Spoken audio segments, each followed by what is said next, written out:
Hey, what's going on? I'm Matt O'Leary back with another video, and today we'll be talking about Jim Harbaugh and why the Jets would be making a mistake if they hired him. But before we get started, just wanted to mention that you can follow along with me on social media at Matt O'Leary NY.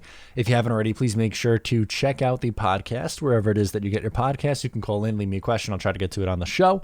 And last but not least, patreon.com/Matt O'Leary NY. Check it out for bonus content from yours truly. So when discussing potential coaching candidates for the 2021 season, a lot of times I hear, which is something that really bothers me, a lot of times is I would rather coach X because they'd be better than Adam Gase, or at least coach X would be better than Adam Gase. And that's going to be true 99.9% of the time because Adam Gase is the worst coach in football, in the NFL. He's the worst coach by far. It's not even debatable. So the bar should not be, let's just get a coach who is better than the worst coach in football. That's a very low bar to set. And for me, I get in this argument a lot with Mike McCarthy. I did not want the Jets to hire Mike McCarthy in 2018. He's been really bad so far with the Cowboys. And when I have said, wow, I am really not surprised at all that Mike McCarthy is struggling, even when Dak was healthy, with the Dallas Cowboys, a lot of people say, well, he'd be better than Adam Gase. What does that prove? Okay, so you have a bottom 5 to 7 head coach instead of a bottom 1 head coach. What does that really do for you? And this is the exact same way that I feel about Jim Harbaugh, the current head coach of Michigan. So when he was with the 49ers from 2011 to 2014, he went 44-19-1. He had tremendous regular seasons. He went to 3 NFC championship games in a row and a Super Bowl. He did have success, but it got very hostile at the end. So why did he leave in 2014 after so much success? Well, there's a power struggle. He wanted to get more power, more than the general manager, and he wanted more control, like as if he was acting with the general manager. Now, we have seen Adam Gase do this with the New York Jets. Granted, I am not saying that Adam Gase has had the same NFL success as Jim Harbaugh. That is completely untrue. What I am saying is anytime you have a coach who is fighting for more power, it usually ends badly. Adam Gase is someone who's done it recently. Bill O'Brien is someone who's done it recently. And Jim Harbaugh, that's the reason why he left the 49ers what he did.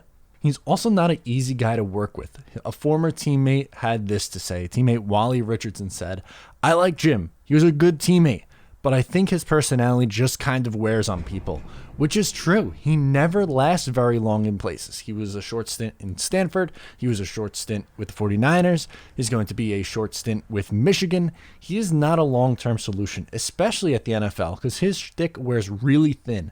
At least in college, you have the players coming in for 3, 4, 5 years at the most, and then they're gone. With the NFL, you have to keep these guys, and the more talented players who maybe have a little bit more of an ego, it's going to rub people the wrong way. It's not going to work. You can't coach the same way in college as you can in the NFL and expect to have success. He also had that incident in 2011 with Jim Schwartz on the sideline where he was jumping up and down like a maniac, slapped Jim Schwartz on the back. And sure, that's a minor thing, but I just think that's part of his personality, and he rubs a lot of people the wrong way, and that's not what you're looking for when you're trying to change the culture. It just adds to the drama, and the Jets don't need more drama. That's the furthest thing they need. They need a coach who can, yes, relate to his players, but not be a drama causer, which Jim Harbaugh isn't that. He causes drama wherever he goes. And let's not pretend like he's had some great success at Michigan. Program's a little bit better, but they have one bowl win, which was the Citrus Bowl, in his first year there. And against ranked teams, he's been terrible. His record against ranked opponents since he's been at Michigan is 11-15, which is a .423 win percentage.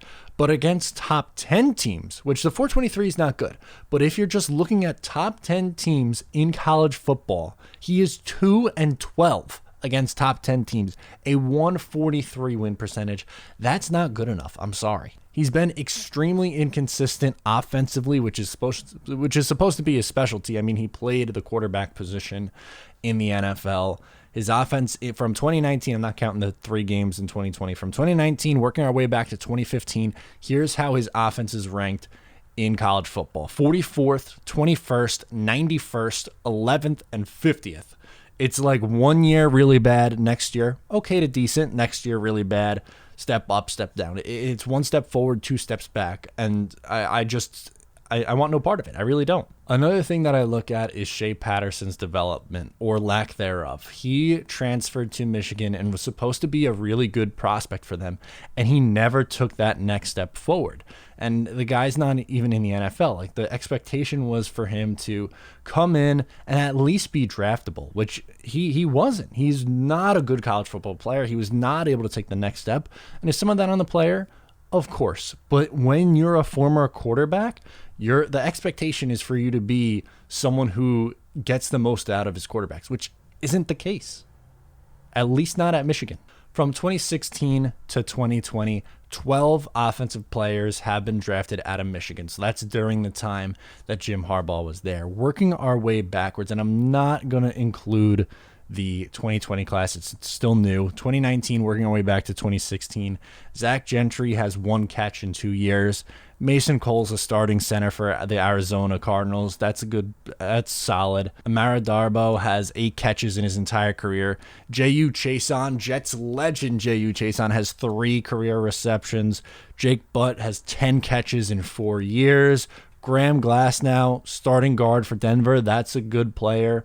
Jake Rudlick attempted 5 passes in his NFL career. So you have 2 players that he has coached at Michigan on the offensive side of the ball who have taken the next step to at least being starting level players in the NFL. So he's not really a developmental guy. I don't think that's fair to say. And his recruiting classes are normally pretty good. I have one of my good buddies is a Michigan fan. He tells me all the time about Jim Harbaugh and the recruiting class. Because Harbaugh, I'll give him this. He's a fiery guy. He is able to recruit well. But once they get there, something always goes wrong. With the recruiting classes that he's had, they should be competing for big-time bowl games and championships, which they're not. They lost the Orange Bowl. They lost the Outback Bowl. They've lost the Peach Bowl, the Citrus Bowl. They're not getting to any big-name bowl games. They're just an okay college program. Like, his reputation is still so high, and he hasn't had success in the NFL in going on 6, 7, or next year it'll be 7 years. I'm not willing to bank on him being mediocre at Michigan to coming back to the NFL to figure it out. I'm not willing to make that bet. To me, he's going to cause a power struggle with Joe Douglas. He's going to try to go around Douglas to ownership to get things that he wants. And I could see the Jets making a hire like this, which scares me. Woody Johnson's going to come back. He's going to try to be safer and, let me get this big name guy who's going to get me all the headlines and blah, blah, blah, blah, blah. No, it would be a mistake. I want no part of Jim Harbaugh. He hasn't been as successful as the expectation was in Michigan. Yes, they have winning records in most of these seasons, but against quality opponents, they've been brutal, and they have underachieved with the rosters that they've had.